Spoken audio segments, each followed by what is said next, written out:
Hello students, जल्दी से हम क्वेश्चन नंबर 6 भी स्टार्ट करते हैं। आई होप अपने इस चैप्टर के मतलब रियल नंबर चैप्टर जो क्लास 10 का फर्स्ट चैप्टर है, एक्सरसाइज 1.1 के पहले क्वेश्चन 1 to 5 5 क्वेश्चन देख लिए और प्रैक्टिस भी कर लिए।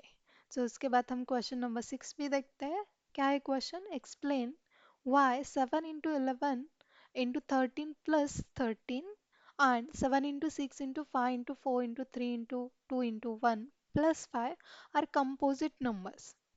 Explain why. मतलब यहाँ पर है जो नंबर दिया है, एक नंबर नहीं है बट उसका मल्टीप्लिकेशन एंड एडिशन के फॉर्म में, मतलब उसको मल्टीप्लाई ऐड करके एक पूरा बड़ा नंबर मिलेगा।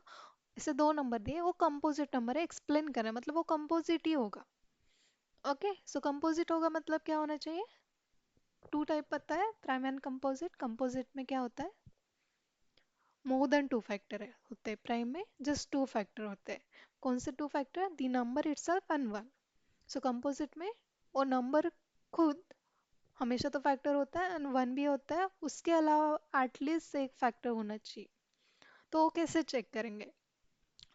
वो भी प्राइम फैक्टर होंगे, राइट? सो प्राइम फैक्टराइजेशन लिखेंगे। वहाँ पर अगर ज़्यादा नंबर होंगे तो हम लिख सकते हैं कि वो कंपोजिट है। प्राइम फैक्टराइजेशन में तो सिर्फ मल्टीप्लिकेशन होता है बट यहाँ पर एडिशन भी है। पहले तो हम फर्स्ट पार्ट लेते हैं, देन सेकंड के लिए जाएंगे। 7 इंटू 11 इंटू 13 प्लस 13 इंटू 13 होता है यहाँ पर भी, तो डायरेक्टली लिख सकते हैं बट ऐसा नहीं है, तो हमें उस फॉर्म में लिखना होगा।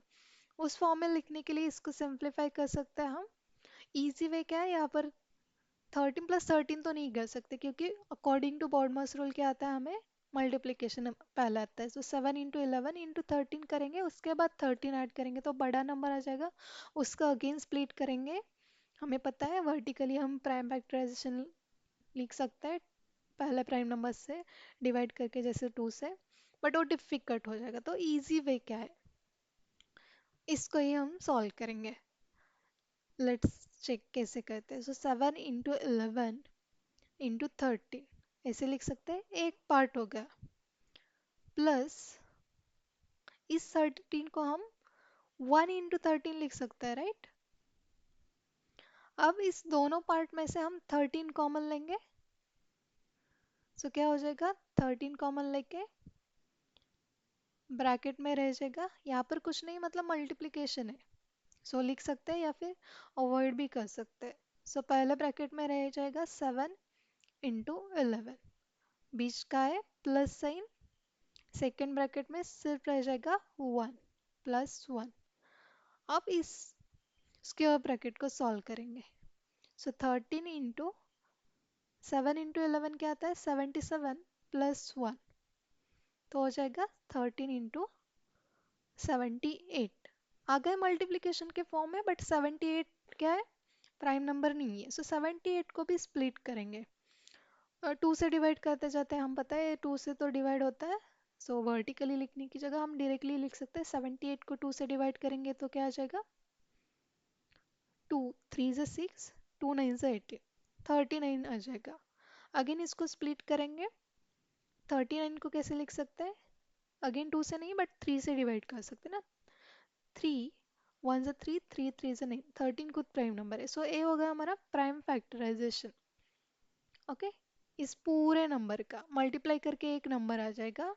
यहाँ पर ए सॉल्व करके सेम नंबर ए सॉल्व करके आ जाएगा, बट ये मल्टीप्लिकेशन के फॉर्म में, मतलब यहाँ पर हमारे ये जो नंबर्स है वो सभी क्या हो गया? फैक्टर्स, बड़े नंबर के। सो फैक्टर्स क्या आते हैं? 13 2 3, फिर से 13 आता है। देन इस नंबर को 1 से भी डिवाइड कर सकते हैं, या फिर खुद जो नंबर है 13 इंटू 2 इंटू 3 इंटू 13 है, पूरा मल्टीप्लिकेशन करके जो बड़ा नंबर आता है वो खुद नंबर भी इसका फैक्टर होगा। तो यहाँ पर कितने फैक्टर आते हैं? 1 2 3 4 5 6, टोटल 6 आते हैं। नंबर खुद एंड 1 छोड़ के भी और एक्स्ट्रा 4 आते हैं, मतलब ये क्या हो गया? Composite number. ऐसे आपको लिखना है। एग्जाम में कैसे लिखना है वो हम देखेंगे। सेम यहाँ पर सेकंड जो नंबर है 7 into 6 into 5 into 4 into 3 into 2 into 1 plus 5, इसको भी सॉल्व करेंगे। यहाँ पर भी ए मल्टीप्लाई करने की ज़रूरत नहीं, उसके बाद ऐड करेंगे, अगेन फिर से फैक्टराइज करेंगे और डिफ़िकल्ट हो जाएगा। वो भी आप कर सकते हो अगर ऐसे डिफ़िकल्ट लग रहा है तो। इजी वे क्या है, हम 5 को कॉमन लेंगे इससे एंड इससे भी। इस 5 को हम 5 into 1 लिख सकते हैं ना। सो 5 अगर कॉमन लेंगे तो फर्स्ट पार्ट में क्या रह जाएगा, 7 into 6 into 5 तो ले लिया, 4 into 3 into 2 into 1 प्लस ये इस यहाँ का 5 तो ले लिया, तो यहाँ पर रह जाएगा 1। इसको हम ब्रैकेट में रखेंगे। ओके, सो ये हो गया 5। जैसे पहले सॉल्व किया था वहाँ पर कुछ नहीं, मतलब मल्टीप्लिकेशन है। तो 7 into 6 into 4 into 3 into 2 into 1 इसका मल्टीप्लिकेशन हमें करना होगा। 7 6 42, right. 42 4 and that number 3 again that number 2 इसको ऐसे मल्टीप्लाई करना है। या फिर 7 6 42 कर सकते हैं आप। 3 2 6 एंड 6 4 24। 42 into 24 करेंगे तो आपका आ जाएगा 1008। ए स्क्वायर ब्रैकेट भूलना मत, प्लस ए वाला 1 क्या आ जाएगा, 5 into 1008 प्लस 1 1009। अगेन इसको स्प्लिट कर सकते हैं 1009 को, नहीं कर सकते, ये खुद प्राइम नंबर है, बहुत बड़ा है, क्योंकि 2 से नहीं डिवाइड होता, 3 से नहीं होता, 5 से तो नहीं होता, इजीली पता चलता है। इसे चेक करते जाओगे तो ये आपको प्राइम नंबर आ जाएगा। मतलब इस टोटल नंबर के, ये हमारा नंबर गिवन नंबर है ना, ये जो यहाँ पर दिया है मल्टीप्लाई करके जो बढ़ा आ जाएगा, कौन सा फैक्टर है, ये दोनों 5 एंड 1009। एंड कौन से भी नंबर का 1 तो फैक्टर होता है, एंड वो खुद नंबर क्या है, 5 into 1009। सो हमें मिल गए 1 2 3 4 फैक्टर, 1 एंड वो नंबर छोड़ के भी दो मो दो और मिल गए। तो क्या लिख सकते हैं हम, ये भी क्या है, composite number. Okay, I hope समझ में आ गया है। अगर कुछ डाउट है तो कमेंट में लिख लेना। सो यहाँ पर हम एग्जाम में कैसे लिखना है प्रॉपरली वो देखते हैं। पहले तो आपको लिखना है checking this given number, composite है या नहीं वो चेक करना है। तो इसको क्या करेंगे, इसमें से 13 कॉमन लेंगे, ब्रैकेट में रह जाएगा 7 into 11 प्लस 1। ओ 7 into 11 77 प्लस 1 78 हो जाएगा। इसको स्प्लिट करेंगे तो 13 into 3 into 2 लिखेंगे। ये हो गया सिर्फ मल्टीप्लिकेशन के फॉर्म में।